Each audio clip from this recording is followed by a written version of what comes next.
On today's episode, we are talking all things collectibles with none other than Darren Rovell.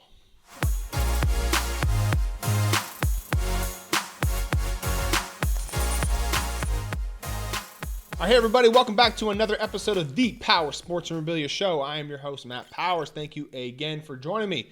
Please visit the website, powersportsmemorabilia.com. Also give me a follow over there on Instagram, at Powers Autographs. Well, today we have a real treat for you, boys and girls.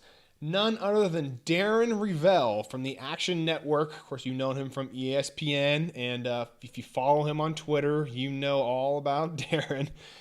He's going to join us to talk about all things, not just sports collectibles, but celebrity collectibles. And he's going to actually show us a little bit of his collection. So you definitely want to tune into the end to see that. But let's go ahead and jump into the interview and find out what he's got to say about the collectible market. I want to talk about something I saw Patrick Ryan mention you on about today. Is about graded video games. And he got his Super Mario Brothers 2 in today, I think. And Yep, I guess he got it. He got one of the best exemplars. Yep. right. And so he's super happy about it because he thinks it's doubled up in price already. So are we going down the road now where every single collectible is going to be having some sort of grading company? Absolutely not. But when a grading company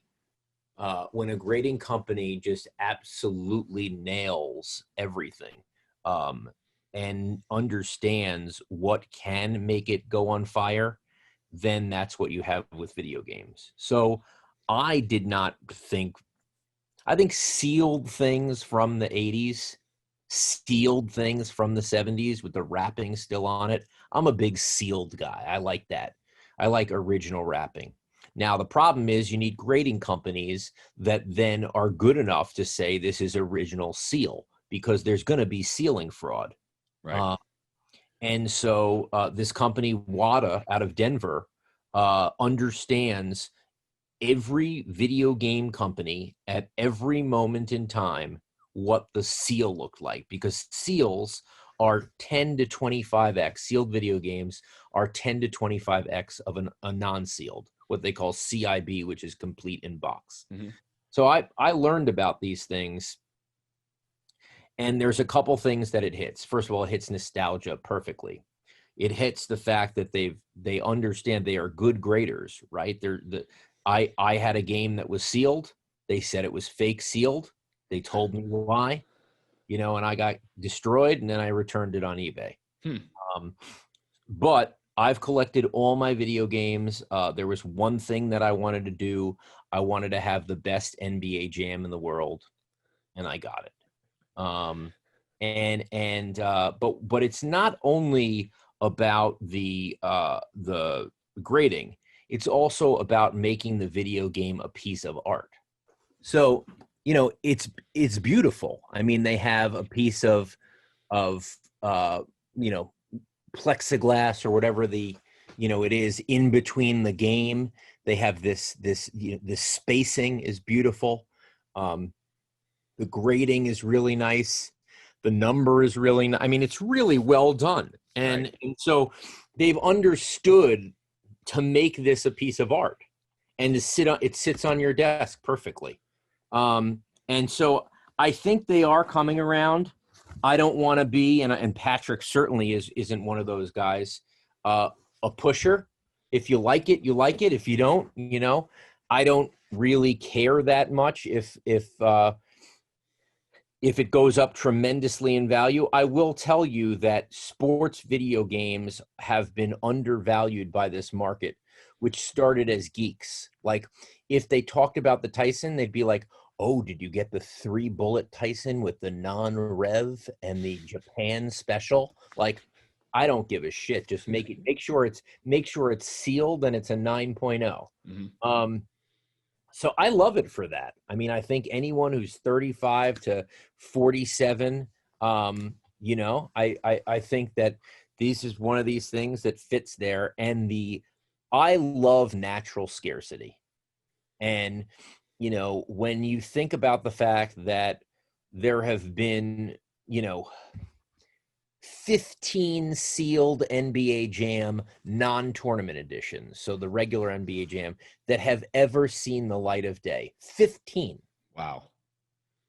How many people Matt, let me ask you this question. How many people opened a video game for Christmas or Hanukkah and didn't? How many people got a video game for Christmas and Hanukkah and didn't open it? Nobody. Practically. First thing he did was open it. Right. Did anyone say, I'm going to save it as a collectible? No. And I actually thought about you yesterday because my family and I were out shopping, and they have the Patrick Mahomes cereal boxes here. Right. And too many of them made. Too many of them made. I get it. But it's still pretty cool. Like, imagine if you had like Tom Brady flakes from, 15 years ago. Absolutely. And that's why they don't even need, no offense to my guy Ty Ballou at PLB Sports who makes them, but you don't really need to have good cereal in there because 80% of people aren't eating them.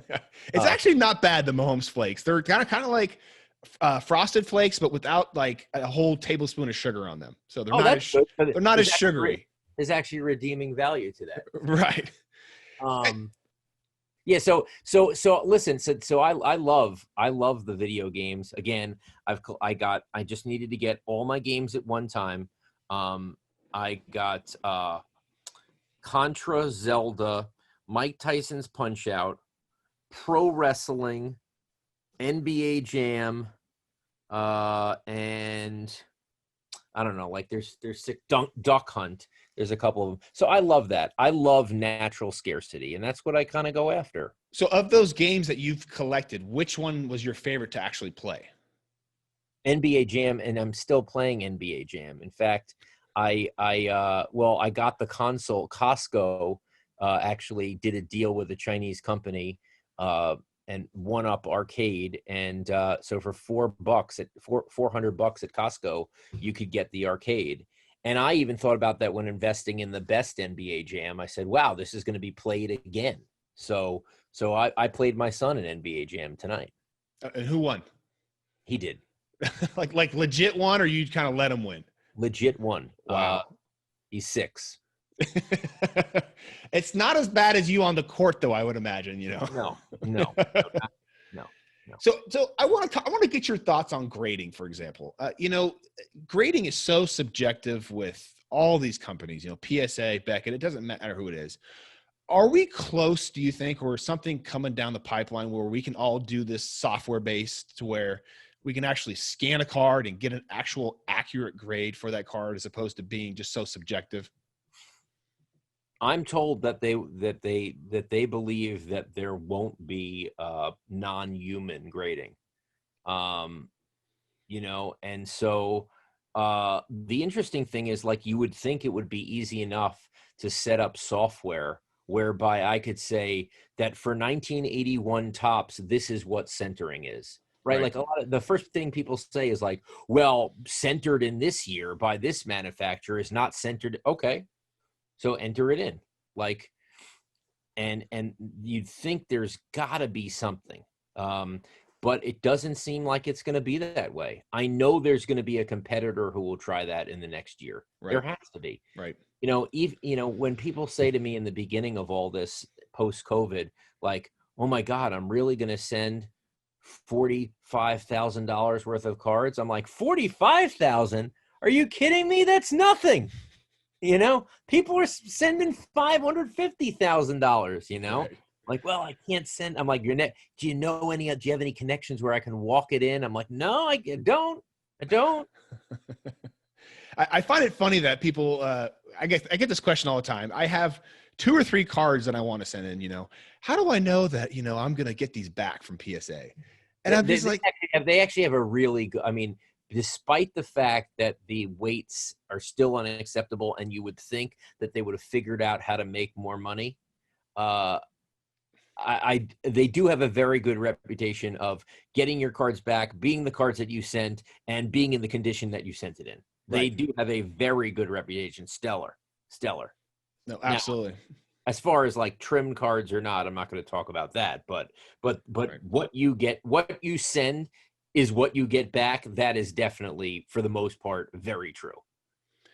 So, I think the market cap I last saw on PSA was, or the grade, it was like 600, actually more than that. I think it was more, 800 million. Collector's universe, and it's just starting to tip more in the cards versus the coins. The Right. coins have always been the money, which is hilarious every time you see how much their the coin business is. So as a, collector, investor, sports fan, do you get nervous when you start seeing Panini start making, it seems like to me, I don't know, correct me if I'm wrong, it seems like every day they're coming out with a new set, a new kind of card, a new something. Absolutely. But that's why I don't have any common cards of anything. Like, Right. I talk about cards, but I don't have anything. I mean, all my stuff is very, very unique.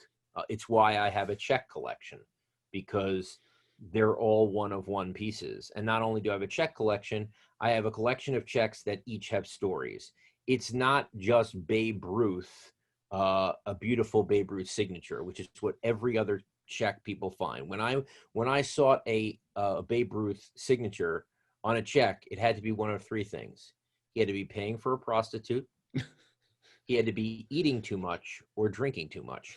Those are the three things that you relate Babe Ruth to. That's what's got to be on a check. So when I got the check that I finally nailed, it is Babe Ruth paying for liquor from the Park Circle liquor shops. It's $502 in 1940, which is $11,000 worth of liquor. Babe Ruth used to drink a full. Him and his roommate Wally Pipp used to drink a full bottle of liquor every night, during the season, which is hilarious that Wally Pipp gets nailed for being pipped for Lou Gehrig, because the dude did show up every day and he drank. So, that one headache ruined his entire reputation, but I'm sure he had many other headaches, and he was Babe Ruth before Babe Ruth. So I do checks. I do Black History. People go, why do you do Black History? It's like, it was the most inefficient market for me. Yeah. Talk about that for a second. We've talked about this before, but I think it's kind of an interesting topic.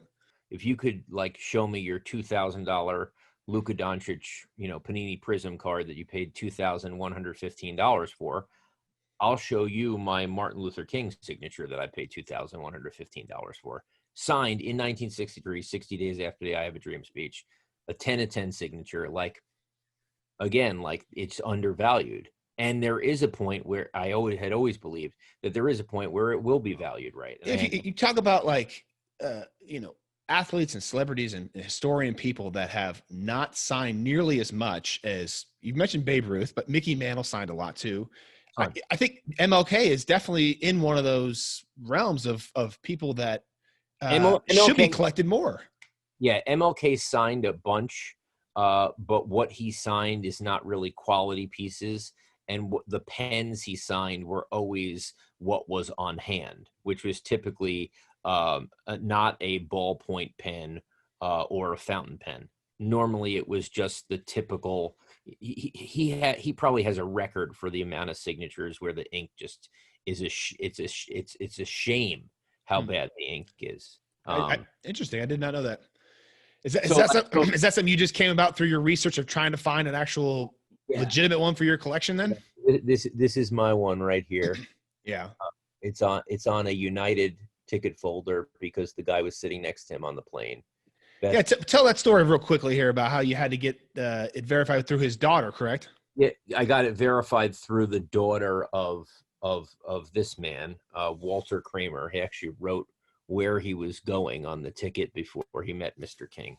And the auction house did not provide any piece of authenticity or provenance, at which point I said to them, well, is it from the person? And they said, yeah, it's directly from the person's estate. And that's another thing that I think people have to do. Ask for this stuff. If you're going to buy from a direct connection, the auction house has the responsibility to help you a little bit. And I even juice it up by saying, listen, I'll be the winning bidder here. I'm willing to go as high is. Do me a favor. I need you to write a letter. I need the woman to sign it. I need it signed by notary. That's it. Let's go. And so I think you need this type of stuff. I do think what's interesting, since you're so into the autograph world, I think that incredible autographs, not only what they're on. So like the important thing for me was that it was signed in 1963, the I Have a Dream year. And what the woman said, it was signed in 63, but I would never have known. Thank God on the back, there's a Hertz ad. And on the bottom, it says 1963. Oh, wow. Which is beautiful. So that was the sealer for me. But I think there's not as much attention being paid to how good an autograph is in terms of the pen quality. Oh my God, the Giants are up 14-3. This is disaster.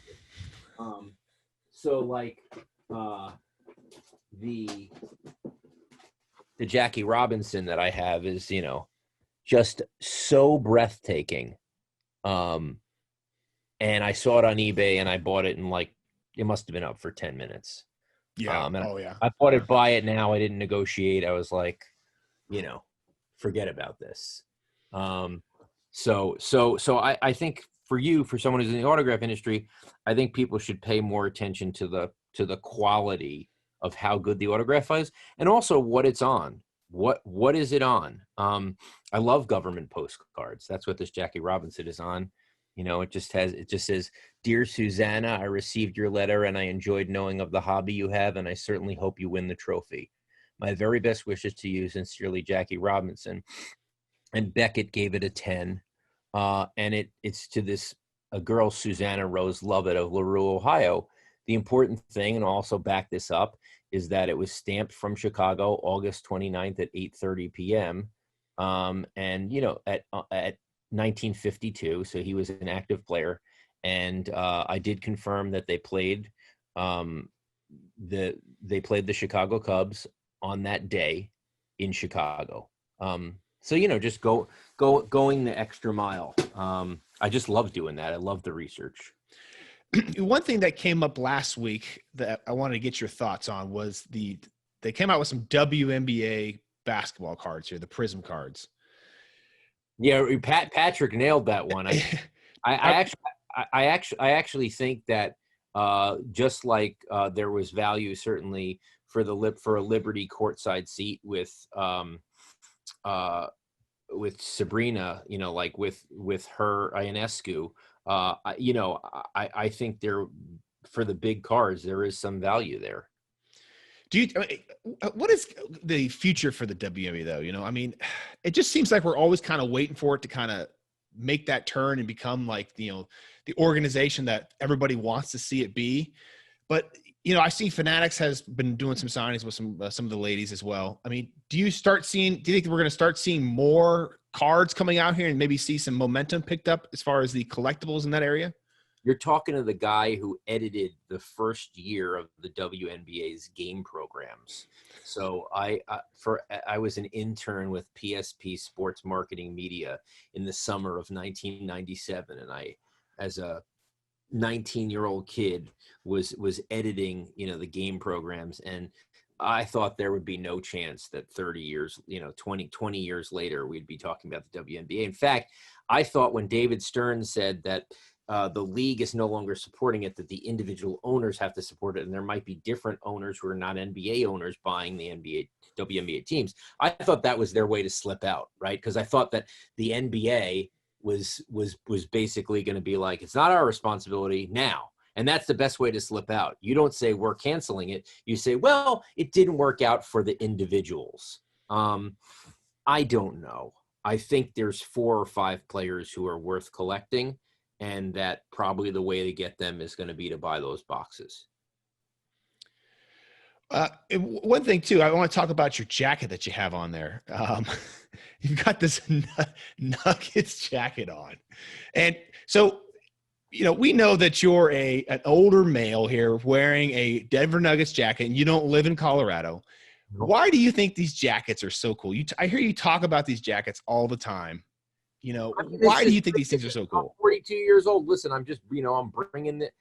you know, I mean, this gives me the feeling of being young again. You know, this is Fat Lever. This is, you know, pre Dikembe Mutombo. I love this jacket. I love old hats. I'm a big nostalgia guy. I got this one today. This is.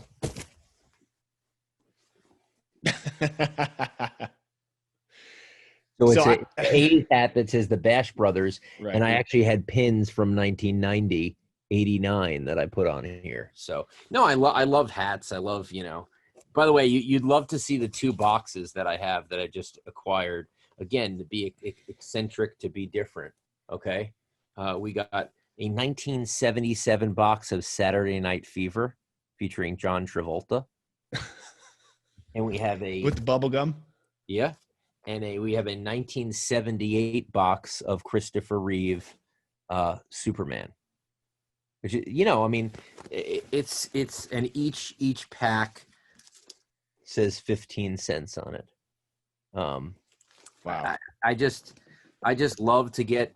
I try to. Did you see that Michael Jordan vending machine card by any chance? No.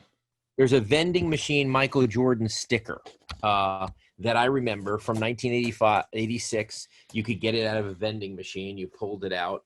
And Ken Golden sold it for $28,000 in a graded 10. So I went to get the Rocky IV version. Bought it for $22. I just like buying some of the cool police cards and the other things because I have the card love, but I haven't gone as far as you as far as getting into the modern stuff. It does scare me. So I imagine you're a pretty busy guy throughout the day. How much of your time is spent researching collectibles for your own? Probably an hour a day. I mean, I have targets on things. I think about anniversaries. I think about things that I need to get. I have master lists that I have set. I mean, it's very, very strategic, very organized. When something pops up, I make sure I see it. So it's not as much time as you think. I've culled the list together, obviously. So that's where the investment is. And then just pouncing on it. You know, I've missed sometimes, and you know, the ticket market is something that, you know, both Patrick and I have kind of gone a little crazy on. And I do think that's an interesting one. You know, I want to get involved in the ticket market too, but I keep hearing Patrick and everybody talk about the turnaround times for cards are bad enough, but for tickets, they're atrocious. No, tickets, they're better. No, he's talking about 8-9 months to get tickets back. No, I've turned around tickets recently in a month. Oh, wow. So, yeah, I mean, I'm fine. I'm fine. I'm fine if I don't get it graded. But, you know, tickets are, when you think about cards, like cards aren't moments, tickets are moments. And also allows me to, if I get it autographed, I got a chance to have the only one of. And so I made a list of, here are the 50 tickets I need. And I have about 30 of them now. So I like tickets as well. I'm bullish on tickets. Can you share one that's on your list that you don't have? No. No, I won't do that. I'll tell you one that I nailed that I couldn't believe I nailed, which is I got a ticket from inside the stadium from the 1968 Olympics in Mexico, where Tommy Smith and John Carlos are raising their fists. There has not been one graded ticket on that. So it might be the only one still exist in the world. It's obviously 52 years old. It's made out of very thin wax paper, which you could imagine, like 52 years ago, 60,000 people had the ticket. How many people saved it that night? Okay, now we're down to 30,000. Then, you know, over time, like, is it possible there's only one or two? And just to talk about, you know, inefficiency, I mean, the person, or not knowing what you have, the person posted it on eBay saying, here's a lot of tickets from the 1968 games. And I saw it in there of the date, October 16th. I was looking for it. There were 2 tickets from that day. And I bought it for $350. And that ticket is probably, when there's an anniversary, probably a $10,000 to $15,000 piece. Jeez. You're not going to see those returns really anywhere. You know, that's what I find so fascinating about the collectible market is. Now, the problem is, and people criticize me when I talk so glowingly about this is I have to create my own market, right? Like there is a Luka Doncic and an NBA market, and it's free flowing and it's very liquid. I have to create my own market saying, this is the only ticket. This is one of one. And that's exhausting, right? That's exhausting, but I'm also a storyteller. I do it for my career. And I think I'd rather put the story in my hands than anyone else's. And if I feel like I have it and I can put together that story, just like collecting the checks, just like collecting the Black History, if I can tell that story, then I'm going to do it. Well, stories sell, right? Any selling book will tell you this. If you can frame something up in a story and have someone take a part of it and feel like they were there, even if they weren't there, and most of these things like tickets and stuff like that, people were there. And if they can't get a piece of something else, they'll want to get a piece of something else. But that story that is involved in that is such a powerful thing to create a market out of basically thin air for a lot of different collectibles. It's so redeeming, and it's so awesome to look after something and to look for something and to find it. Like there's a million Sam Snead checks out there, and I'm like, I need Sam Snead paying for Masters tickets, right? And then you get it, and then I got the check, and then you get it, and then the other trick is when you're and I keep using Doncic because he's like the poster child of modern, but like there's nothing that you can know, like a Sam Snead check written out to the Masters in 1990 for 1991 Masters tickets is more valuable to me than anyone else in the world at the moment that I'm bidding, because I know it's part of a collection that tells stories. There's no one there is no one who has, if we were bidding on Luka Doncic cards, where it's more valuable to one person than the next, especially at this time where everyone's so positive about it. And so that's the chance that I'm willing to pay more. You being in sports for so long, obviously you've created a whole bunch of connections that maybe other people don't have yet. You've curated those. What's the process like for you to find a kind of one-of-one piece for you? Obviously, you can check eBay all day long and do all that kind of stuff, but share as much information as you can. But is there a process that you go through, certain people in certain industries that you reach out to help find these pieces for you? I don't really reach out. A lot of it is just back research and just going crazy, going down the rabbit hole. So like, the biggest rabbit hole I had was my Ferris Bueller ticket. So I had long desired to hold the ticket for Ferris Bueller's actual day off, the game that signified the game that he was sitting there. Oh, wow. Okay. Like that actual seat ticket? Not the actual seat ticket. He was, by the way, he was sitting like 6 rows up from Bartman, essentially. But I wanted to get the actual game. And so I had read at some point in my research that the game was June 5th, 1985. And the way we knew that was that Claudell Washington, who was on a bunch of teams, the Yankees, the Braves, the Cubs were playing the Braves. And in the highlight, Claudell Washington hits a foul ball, and that's the ball that Ferris catches. There's only one foul ball that Claudell Washington hit. It was against the Cubs on June 5th, 1985, off Lee Smith in the 11th inning of a game that the Cubs wound up losing 4-3. So I'm looking and looking for this ticket. And of course, no one has it because the Cubs were horrible in 1985. They lost. Nothing significant happened. Why would you ever have that ticket? The only reason you'd have that ticket if it was something special to you. It was your first Cubs game. You went with your son, with your dad for the first time. And there weren't really memories. There weren't really memories being created at Cubs games at that time. So my strategy, unfortunately, was to tweet about the game and hoping that someone saw my tweet. And then they would get their ticket. They'd post it on eBay. And I would have to compete with other people because other people would see my tweet. And the seller would have seen my tweet. Mm-hmm. But there was no other way for me generate that ticket, and it worked. There was a guy who posted a ticket, June 5th, 1985. It had a coffee stain on it. Here it is. This is the ticket from this Bud for you from the game. I paid $1,100 for this piece of crap. Oh my gosh. But that's the ticket.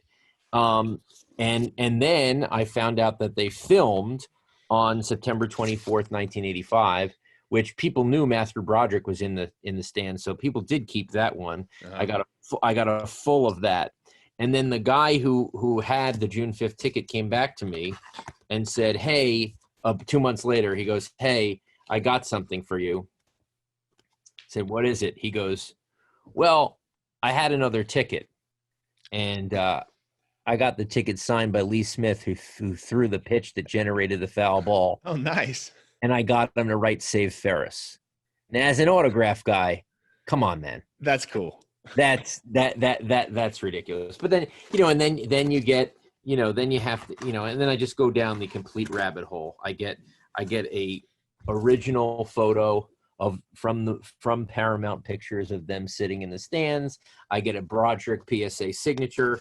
I get a ball from so Broderick is on many baseballs, but no one is meticulous enough to get him on a 1985 baseball, which is a Charles Feeney National League Commissioner baseball, which costs about $80. So I have that waiting for the next Broderick signing. So this is just how it goes, I mean, and then the movie came out in June of '86. So that's going to be a big 35th anniversary next year, and maybe I'll try to sell it on that day. So last few questions, man. What's the plan for all this stuff? I always ask collectors and investors, like, what is the end all plan for this? Is it to sell it? Is it to keep it for your kids, or a combination of the two? What would you like to see happen to it? The greatest part of my collection is I have no pressure. I don't need to sell any of it. I enjoy it. I plan on selling things when it's opportune. There are some things that I invest in to flip it, which I've done before at, kind of don't necessarily love it, but I love to tell the stories. The checks I envision, even though probably go for collectively less, I envision the checks I would sell in one lot. I want to write a 101 coffee table book with the checks embedded in the book, where the checks are I tell the stories so that someone could open it up and me as a storyteller can continue on. Other than that, like, if I sell, if I don't have to. And I think that's the greatest place in the world to be a collector. I love every piece I buy. And I go through my memorabilia. I go through my memorabilia almost every day. I look at something. Right. Now it gets hard with vaulting and putting things. I mean, there are some pieces that I have in a safety deposit box. There's a couple things that I move around that I actually have to strategically figure out when I'm going to show it. But other than that, it's not a problem. It's pretty cool. And last question, man, I'd be remiss if I didn't ask this to you, but you're probably the person that gets the most amount of flack on Twitter. Yeah, I might be the most hated man on Twitter ever. So, and I'm not quite sure why. I think I think people just see you maybe as an easy target. I don't know, but you seem to handle it really well. Really well, yeah. Why do you think that is? Why do you think you get so much flack, and how are you able to handle it so well? I think I get so much flack. Frankly, some of it's jealousy. I mean, I believed in Twitter. I was one of the first 5 journalists on Twitter. And I believed in Twitter, and Twitter became exactly what I thought it would become. I didn't get on Twitter originally to disseminate information. I got on Twitter because I was trying to get the secondary story, the business side of the original story, and I was just swimming in it. And it helped me get my information faster. But obviously then the dissemination and having a fan base that travels with you, especially someone who goes from ESPN to CNBC and back, and then to the Action Network. I think some of it's just jealousy and the fact that Twitter helped me become bigger. There's a lot of jealousy. But the thing is, I was kind of born into a world, and some of it I give credit to my parents, but I was built to battle every day and not let it affect me. I was a overweight kid, and I loved that people called me chunky because they called me something. And I was one of 20 kids with a nickname, and it's no matter what the nickname is, it's sure as hell better to have a nickname than not have a nickname. Right. And that's really where it was. Like my goal in life and throughout life, and what defines my life, and hopefully I ingrain some of this in my children, is to be weird, to be different. There's some things that when I think about 5th grade, when everyone was collecting stickers and I had 17 pages of fuzzy armadillos and that was the only sticker I had. Yes, some of that is serial killerish, and you think like, what the hell is wrong with this guy? But some of it was also like, I didn't have the eyes like, how did you like my armadillos? But like part of it was just to be noticed and to be different. And I've marched to a different drummer my whole life. I'm very confident in what I say. I'm authentic to myself. There was, when I was at ESPN, there was a question of, hey, you're really polarizing. Would you go on debate shows? And I said to them, well, I'll debate what I'm passionate about. I won't debate just to debate. And the funny thing is, like, they looked at me like I had 5 eyes. And it's like, no, I won't just debate. You take this side, you take this side. I just won't. Like, even if it means being on TV every day, yes, I only want to debate what I'm passionate about. And it's the same thing with Twitter. Like when I say something that has, some sort of passion to it, it's because I believe in it. And that means if you make fun of me or believe a different way, I don't care. And so that's how it is. And so I think I've been blessed by that. I'll leave you with this. I think, as a personality, I think, the worst thing, especially today, is for people not to care about you, for you to be in the middle, for you to be that teleprompter reader, and I have people that love me and hate me. And I love both those people equally because they care about me. I think the worst thing that I could do, or at least people that I care about, is not put yourself out there throughout life, and find out what you suck at. Because once you find out what you suck at, then you don't have to do that anymore. And you're getting closer to that passion thing. And everybody talks about passion all the time. Gary Vee talks about all this kind of stuff. And it's kind of watered down almost to a little bit, but it's so accurate that once you find a passion about something, whether it's doing YouTube, whether it's doing business reporting, the money and everything else will follow. But your life gets tremendously better.